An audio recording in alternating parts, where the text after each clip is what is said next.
नमस्कार, बहुत बहुत स्वागत है आप सभी का। शाम के 7 बजने को है और ये वक्त है आपके सबसे फेवरेट शो मारो राजस्थान का। आप सबके साथ मैं हूं प्रियंका राय और बुलेटिन की शुरुआत इस वक्त की बड़ी खबर से करेंगे। जयपुर से यह बड़ी खबर है, एसीबी जयपुर ने एक और बड़ी कार्रवाई को अंजाम दिया है। सांभर नगर पालिका चेयरमैन को ट्रैप किया गया है। दलाल के जरिए रिश्वत की डिमांड की गई थी। 1.25 लाख रुपए की रिश्वत लेते हुए दलाल को और इसके साथ ही अधिकारी को भी ट्रैप कर लिया गया है। पट्टा जारी करने के एवज में ये रिश्वत मांगी गई थी। सहयोगी विष्णु हमारे साथ जुड़ चुके हैं। विष्णु, एक और बड़ी कार्रवाई एसीबी की ओर से अभी कहां पर ये कार्रवाइयां की जा रही है और क्या कुछ जानकारी इस पूरे मामले को लेकर? देखिए, एसीबी की ओर से लगातार बड़ी जो कार्रवाई है, बड़े ट्रैप है, वो लगातार हो रहे हैं और इसी कड़ी में आज सांभर नगर पालिका में एसीबी ने नगर पालिका जो चेयरमैन है बालकृष्ण जांगीर को 1.25 लाख रुपए की रिश्वत लेते हुए गिरफ्तार किया है और एडिशनल एसपी बजरंग सिंह शेखावत की जो यूनिट है वो इस ट्रैप की कार्रवाई को अंजाम दे रही है। अभी भी इस वक्त एसीबी की टीम नगर पालिका के ऑफिस में, साथ में बालकृष्ण जांगीर के साथ दलाल शैलेंद्र को भी एसीबी ने ट्रैप किया है, क्योंकि दलाल शैलेंद्र के मार्फत ही जो नगर पालिका चेयरमैन है बालकृष्ण जांगीर वो इस रिश्वत की रकम को मांग रहे थे। और अब तक की जो बात सामने आई वो ये कि पट्टा जारी करने के एवज में इतनी बड़ी जो घूस है वो ली जा रही थी। और इसी बीच जो परिवादी था उसने एसीबी मुख्यालय में एडीजी दिनेश एमएन के पास पहुंचकर शिकायत दर्ज कराई, जिसके बाद एसीबी ने जो स्पेशल इन्वेस्टिगेशन यूनिट है उन्होंने शिकायत का सत्यापन किया और आज ट्रैप की कार्रवाई को एसीबी ने अंजाम दिया। जी, अधिकारी के घर पर भी विष्णु की एसीबी की टीम पहुंची हुई है, क्योंकि वहां से भी कुछ जरूरी डॉक्यूमेंट्स मिल सकते हैं। जी देखिए, बिल्कुल एसीबी की एक टीम इस वक्त सांभर नगर पालिका में है, जहां पर दोनों जो आरोपी जो चेयरमैन है उसके अलावा जो दलाल मौजूद है वहां है। उसके अलावा इनके ठिकानों पर भी एसीबी की जो कार्रवाई है, जो सर्च है वो इस वक्त जारी है और रात तक ये कंफर्म हो पाएगा कि कितना क्या कुछ जो राशि है या फिर जो संपत्ति डॉक्यूमेंट है वो दोनों घूसखोरों के यहाँ पर बरामद हुए हैं। जी बिल्कुल विष्णु, और भी खुलासे भी मामले पर हो सकते हैं। आप नजर बनाए रखिएगा। बहुत शुक्रिया आपका इन तमाम जानकारियों के लिए। और रुक कर लेते हैं इस बीच एक और बड़ी खबर का। प्रतापगढ़ से ये बड़ी खबर है, एसीबी ने एक और बड़ी कार्रवाई की है। पंचायत समिति में ये कार्रवाई की गई है। ऑडिटर को 50,000 की रिश्वत लेते हुए गिरफ्तार किया गया। 1 लाख की रिश्वत की डिमांड की गई थी। ग्राम पंचायत में वसूली नहीं निकालने के एवज में रिश्वत की डिमांड की गई थी। बांसवाड़ा एसीबी की टीम ने इस बड़ी कार्रवाई को अंजाम दिया है। तो ग्राम पंचायत में वसूली नहीं करने के एवज में रिश्वत की डिमांड की गई थी। पंचायत समिति में एसीबी ने एक और बड़ी कार्रवाई को अंजाम दिया है। और रुक करेंगे अगली खबर का। नेता प्रतिपक्ष गुलाब चंद कटारिया के असम के राज्यपाल बनने के बाद राजस्थान की विधानसभा में नया नेता प्रतिपक्ष कौन होगा, इस पर सबकी निगाहें टिकी हैं। पूर्व मुख्यमंत्री वसुंधरा राजे से लेकर उपनेता प्रतिपक्ष राजेंद्र राठौड़ तक का नाम शामिल है। माना जा रहा है कि बीजेपी का शीर्ष नेतृत्व चुनावी साल में सोच समझकर फैसला करेगा। ये रिपोर्ट देखिए।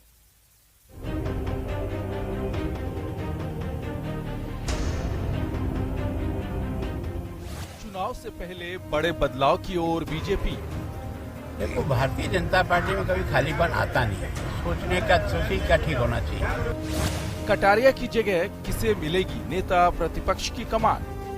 नेता प्रतिपक्ष का पद तो एक है और दावेदार अनेक। बाजी उसी के हाथ लगेगी जिस पर मोदी, अमित शाह और जेपी नड्डा का आशीर्वाद होगा और जो संघ का चहेता होगा। 23 की जंग जीतने के लिए जहां कांग्रेस बजट के जरिए आम लोगों के दिलों में जगह बनाने की कोशिश कर रही है, वहीं चुनाव से ठीक पहले दिग्गज नेता गुलाब चंद कटारिया को राज्य की राजनीति से अलग हटाकर बीजेपी ने भी बड़ी रणनीतिक चाल चली है।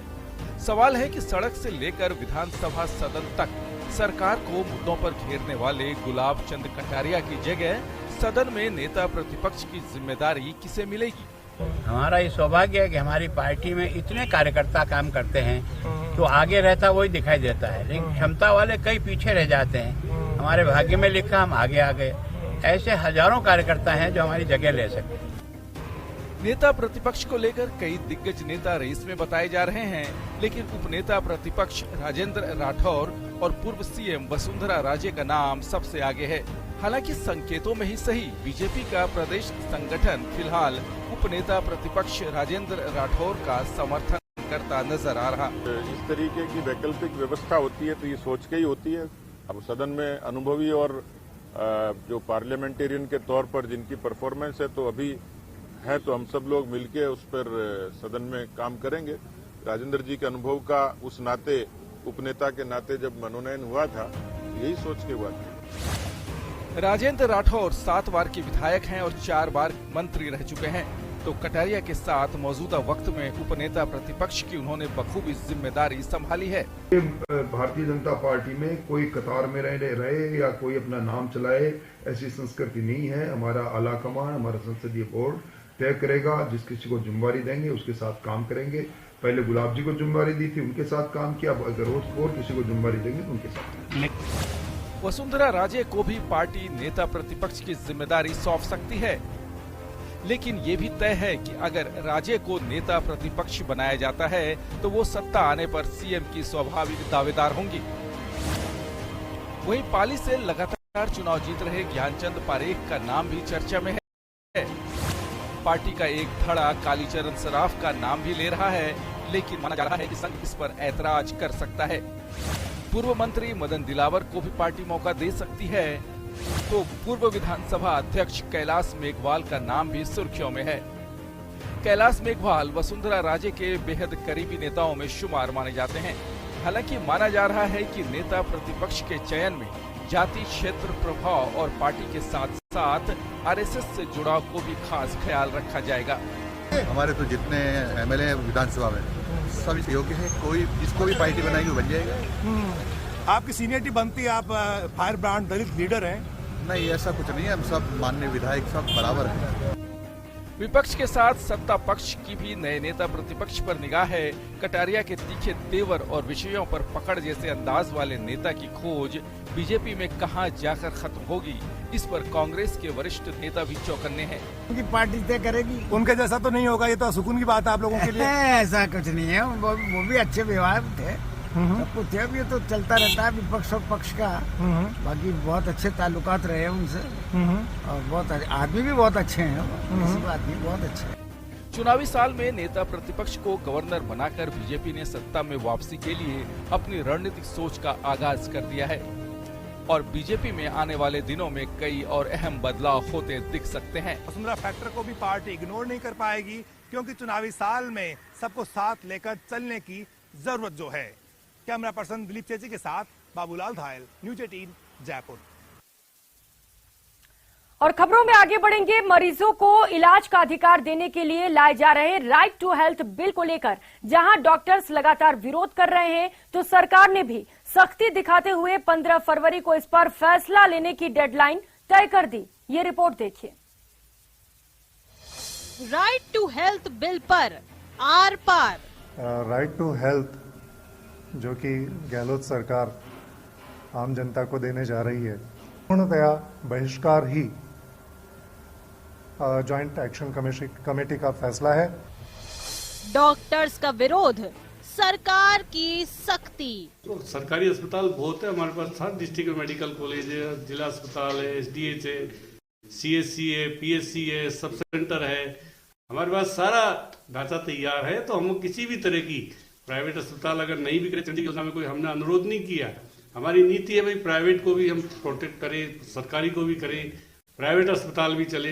राइट टू हेल्थ बिल का विरोध थमता हुआ नजर नहीं आ रहा है।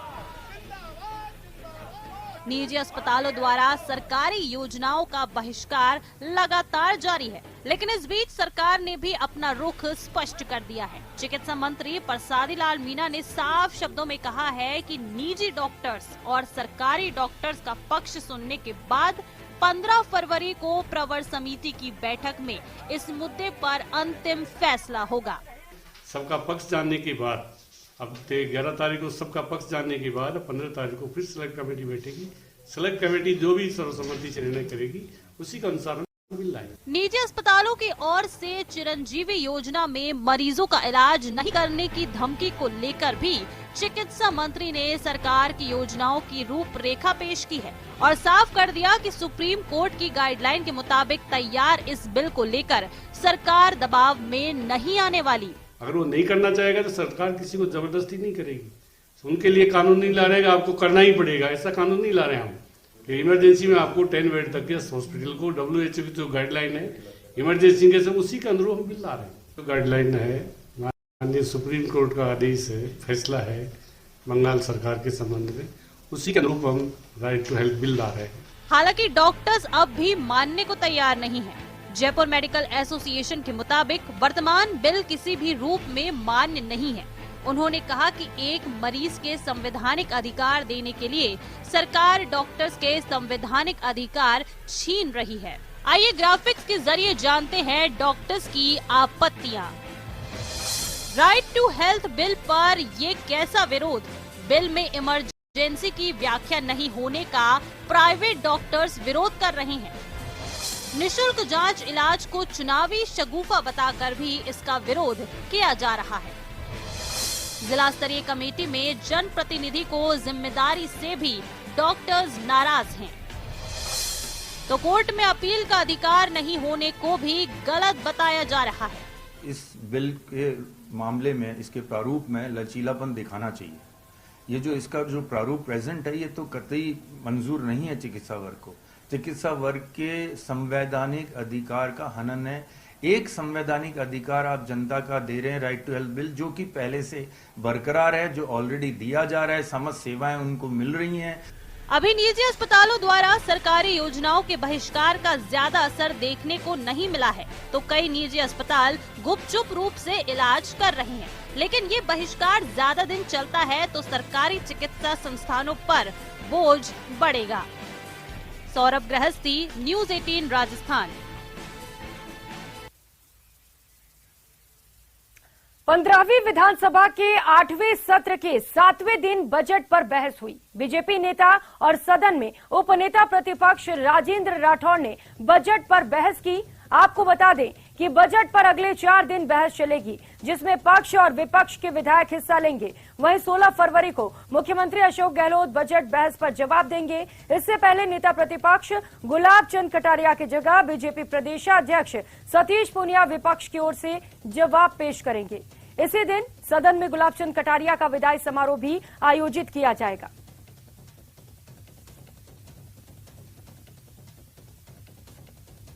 आभासी बजट है, सूडो बजट है। इस बजट में जान नहीं प्राणी बजट है। सभापति महोदय, मैं सदन के नेता तो आज नहीं है, पर मेरे मित्र बैठे। 2019-20 का बजट बन रहा था, तब बजट के पैरा 14 आपने क्या कहा? हमने अपने पिछले कार्यकाल में कई अहम फैसले किए। तो ये बजट पेश करने के बाद अब सरकार इसके क्रियान्वयन पर भी फोकस कर रही है। कांग्रेस के उप मुख्य सचेतक महेंद्र चौधरी ने दावा किया है कि पिछले बजट की तरह इस बार की भी बजट घोषणाओं को समय रहते जमीन पर उतार दिया जाएगा, जिससे कि आम लोगों को राहत मिल सके। वहीं विधानसभा के 8वें सत्र के 7वें दिन सदन में प्रश्नकाल के बाद बजट पर वाद विवाद चल रहा है, जो अगले 4 दिन तक चलेगा। 16 फरवरी शाम को मुख्यमंत्री अशोक गहलोत बजट पर अपना जवाब पेश करेंगे। इस दौरान वे कई नई घोषणाएं भी कर सकते हैं। वहीं कार्य सलाहकार समिति की बैठक में विधानसभा की आगे के कामकाज तय किए जाएंगे। हालांकि माना जा रहा है कि विधानसभा की कम से कम 8 से 10 बैठकें तय होंगी।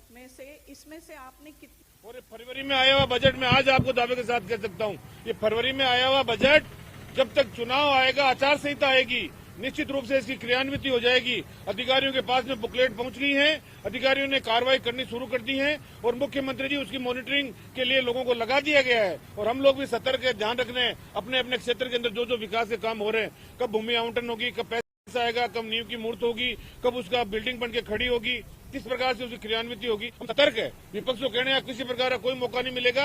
राजस्थान की कांग्रेस सतर्क है, राजस्थान के मुख्यमंत्री सतर्क है, हम सब विधायक सतर्क है और निश्चित रूप से वहां पर रिपीट होगी कांग्रेस की सरकार 2023 के अंदर।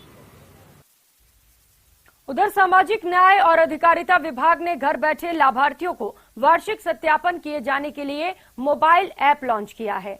RAJSSP ऐप के जरिए सामाजिक सुरक्षा पेंशनर्स के लिए ये सुविधा प्रदान करने वाला राजस्थान भारत भर में पहला राज्य है। इससे लगभग 94 लाख पेंशनर्स को सुविधाएं मिलेंगी। ऐप के माध्यम से किसी भी एंड्रॉइड फोन से पेंशनर घर बैठे ही वार्षिक सत्यापन कर सकता है। इसके लिए पेंशनर को कहीं भी जाने की आवश्यकता नहीं है। साथ ही ये सुविधा निःशुल्क है। ऐप के जरिए लाभार्थियों के आधार डेटा आधारित है। फेस रिकॉग्निशन तकनीक का प्रयोग करते हुए पेंशनर्स का वार्षिक सत्यापन किया जाएगा।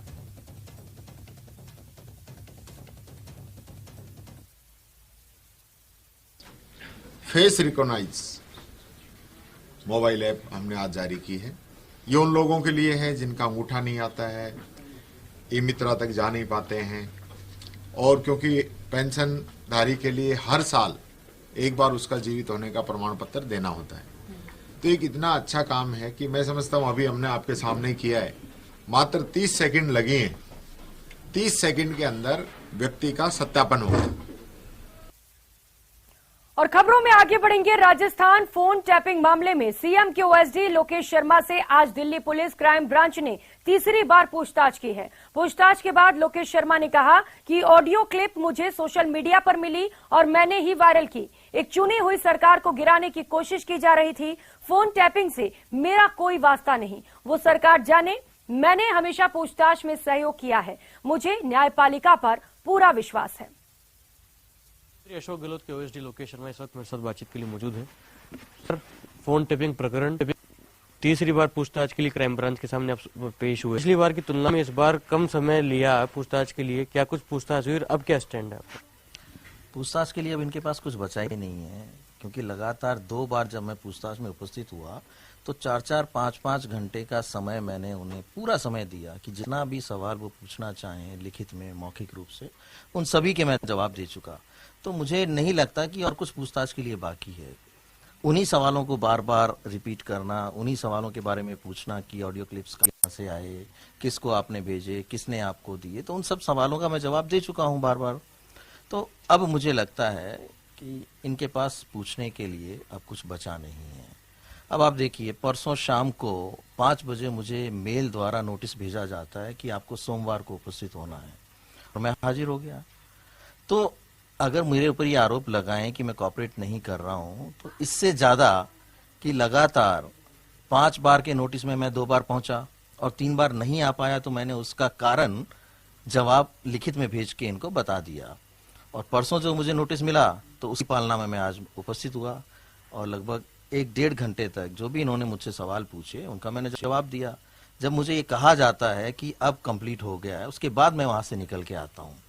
इसलिए मेरे ऊपर ये आरोप लगाना बार बार कि फोन टेप आपने किया, या जो भी आरोप मेरे ऊपर लगाए जा रहे हैं, मैं स्पष्ट कह चुका हूं कि फोन टेपिंग से मेरा कोई लेना देना नहीं है। मैंने ऑडियो क्लिप्स को सर्कुलेट किया और उसके लिए मैं आज भी हाँ कह रहा हूं। मैंने सार्वजनिक रूप से ये कहा बार बार कि ऑडियो क्लिप्स मेरे पास व्हाट्सएप के माध्यम से आई, और उन ऑडियो क्लिप्स में एक चुनी हुई सरकार को गिराने की साजिश रची जा रही थी। जो वार्तालाप था उसमें पैसों के लेन देन की, खरीद फरोख्त की बात थी, और उस खरीद फरोख्त को करके चुनी हुई सरकार को गिराने का षड्यंत्र रचा जा रहा था। ये हैं उसको लेकर लगातार ये कह रहे हैं कि ये पाक साफ है, और जिस प्रकार से पूछताछ की जा रही है ये लगातार सहयोग कर रहे हैं। हालांकि ये ज्यूरिसडिक्शन के पक्ष में है, उनके जो फैसला है उनके पाले में है कि आखिरकार क्या होगा, लेकिन जिस प्रकार